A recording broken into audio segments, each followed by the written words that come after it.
the substance goes into the body. This is the high dose now.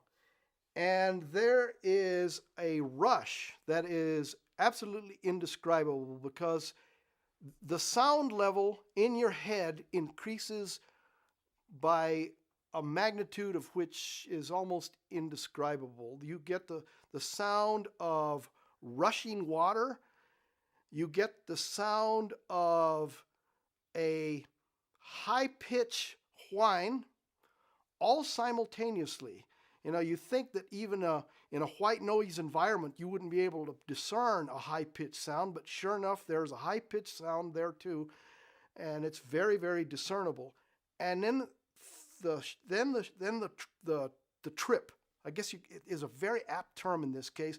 The trip starts happening.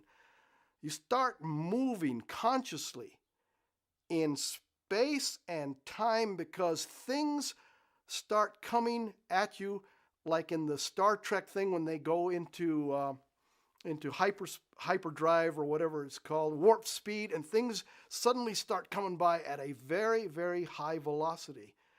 Suddenly your thoughts, instead of coming in at a very leisurely pace where you start thinking thoughts and you move from that thought to the next thought and you move to the next thought and that thought gets old and you move. Now the thoughts are coming in at a velocity of which is almost incomprehensible.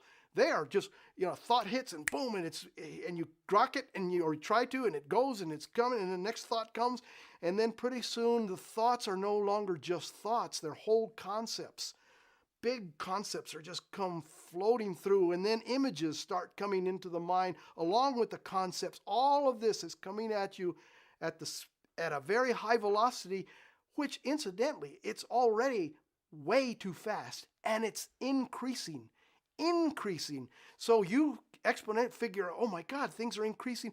Pretty soon I won't be able to keep up with this. Information and images are going to be coming so fast, I am going to lose it. So sure enough, you reach that point where just data and images are streaming in far greater than your mind can deal with it. So what happens is the mind kind of just like a computer that's gone overload just kind of tilts. It just winks out, just go click. But that's just the first step. Now your mind has winked out. Your rational mind has winked out. But the human being is a very complex organism. You have layers of things that we could only call humanity.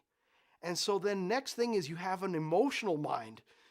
So now, you are working purely on emotion, and now things are starting to overwhelm your emotions. And then pretty soon your emotions are so overwhelmed, they wink out. Well, after like going through several layers of these things, I'm running low on me. Things have started to wink out in such a thing. All of a sudden, way back in there, something says, you're dying. And then a very clear thought forms. How it formed in this hurricane of data, but a clear thought formed and said, I knew this was going to happen. You go to a hospital, and I'll be darned if some fool doesn't give you the wrong medicine and these jokers poisoned you. Of all of the places to get poisoned in a hospital, I have taken poisons deliberately on the outside world to try and get these spiritual experiences, but I always knew what I was doing, so I knew how much to take, and I never killed myself.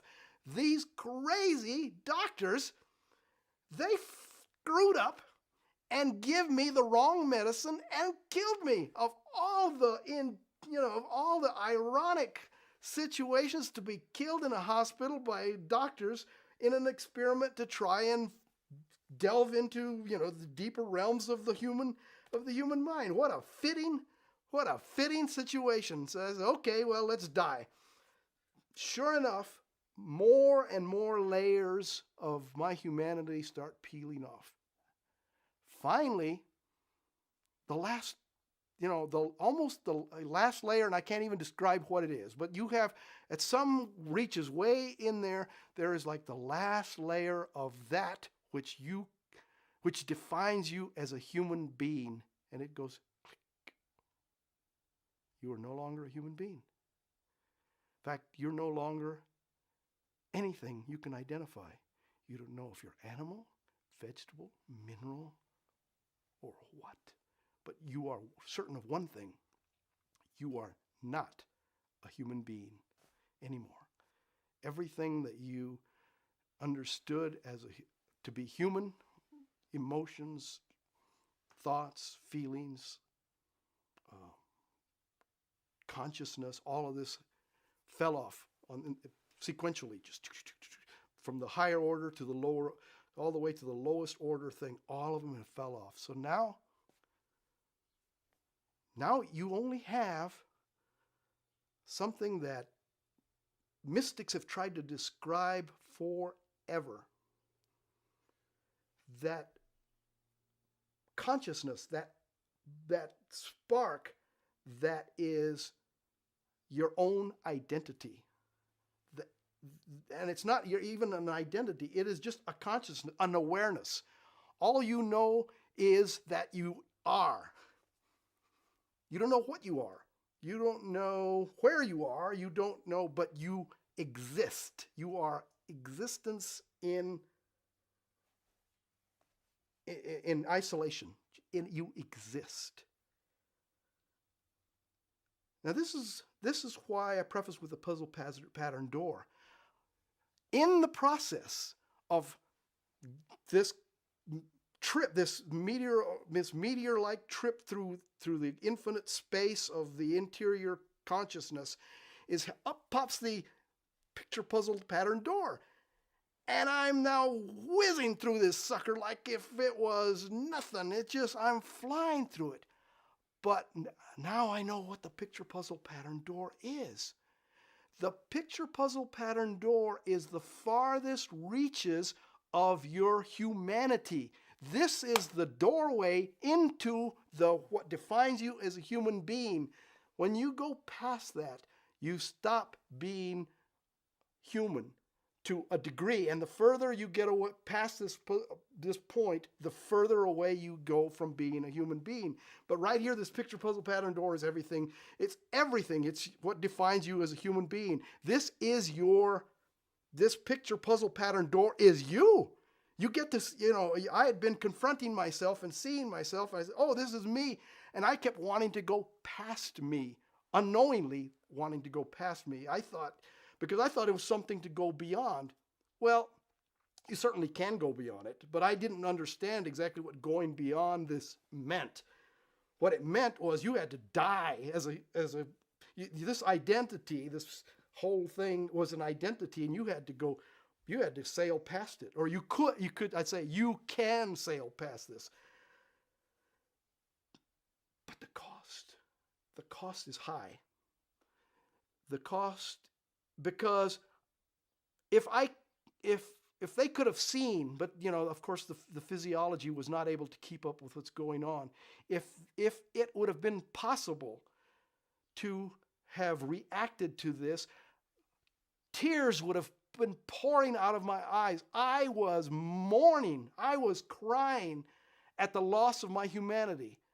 I had been a human being so long, and here I was losing my humanness, and I wept every time one more layer peeled off. It was agony. It was pure agony. I was dying as a human being, and I wanted so bad to be a human being. I mean, I didn't realize how good being a human being was until I started to lose being a human being. And you have no idea that this is not going to be permanent. Because for all you know this is permanent. I will never be a human being again. And so there was a lot of sadness about losing. As each layer fell off, there was a lot of sadness about losing each layer of my humanity.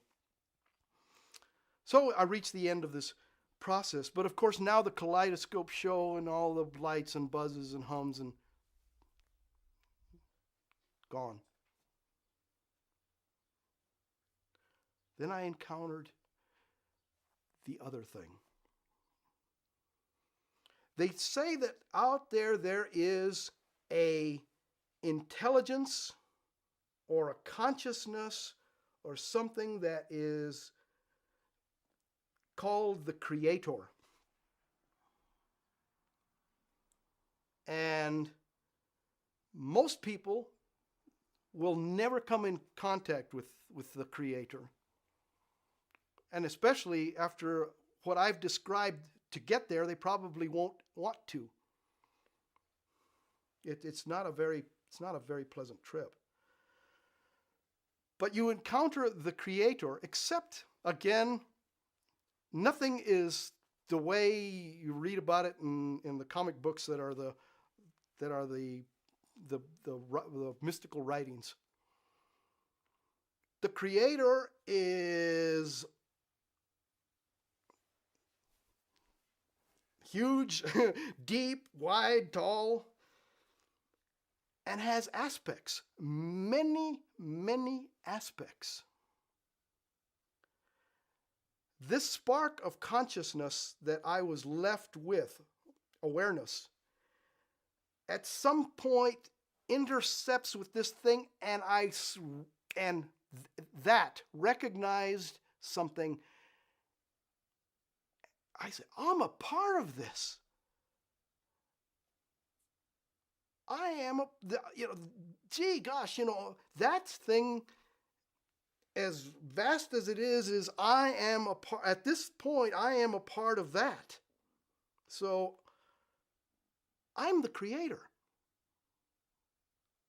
Or at least a molecule in the Creator's cube or substance. But something even more, I can even take it even further. Once I identified that I was part of the Creator, I actually recognized what part I was. And this is something that is was totally fascinating to me. In the process, again, the great search to be the shaman that I was supposed to be, I studied many, many aspects of God and deities and great sages and saints and mythical characters, all of this. When I found my place in the cube of the Creator, I actually identified which one that I actually had a name, a face, and I had an identity. I was somebody. I was one of the people that I read about back when I, was a human being and could read, and I said, "Oh, I am," and I'm not going to tell you who that is. I can't do that. That's too much. There are some things that I have to keep secret. But I identified who I was, and it turns out I'm a pretty major player in the scheme of creation. But I identified it. Now here's an interesting thing is, okay, now I'm in the universe as I am the Creator observing, the universe, but not really, because all you're really aware of is your ownness, your own beingness, and your identity. But I guess what's happening is the DMT is wearing off. And so now something happens. The Creator, or the aspect of the Creator that I am, now has to go somewhere. So what does the Creator do? Creates a world to come back into. So little by little, I start creating the world that I'm going to live in. And I start creating, that's creating some of the more finer aspects of the creation and more grosser aspects. And so I'm simultaneously creating my body and myself again, but I'm also creating the physical world that I'm going to come back into. And as I'm creating it, as it starts to come back together, I start creating more and more based on, now memory has started to come back in, and I start recreating it according to my memory. and I recreate the world as closely as I possibly can to the way it was when I left. As closely as I can to the way it was when I left. Because now I am nostalgic. I am so, again, remember all those tears and everything about leaving and how I missed this and how I missed that. So I recreate everything back the way it was because I so missed it. So I create the universe back the way it was. Boom. I wake up or come back and I ask them to remove the eye shade from my eyes. And I'm going to, again, digress a little bit. In that state where you are one with the Creator, there is no real sense of time. Heck, there isn't even a sense of space, place. There is only a sense of being. So while I was on the trip, both out and back, in my warped sense of time, I had been gone for at least, by my reckoning, for at least 1,000 years. 1,000 years, possibly more. Wasn't quite sure. It was tough to grab a handle of what was going on.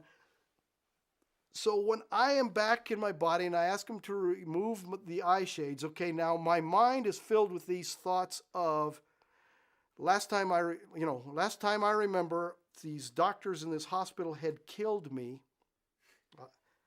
by giving me the wrong medicine, and I died. But then I realized I was in a hospital, and I said, you know what? This century is fantastic. They kept my body all of this time. They kept my body just because they didn't know what the heck to do with it. And I guess for research or for whatever reasons, they kept my body and thinking maybe I was going to come out of this coma. And I can't believe they kept it for so long.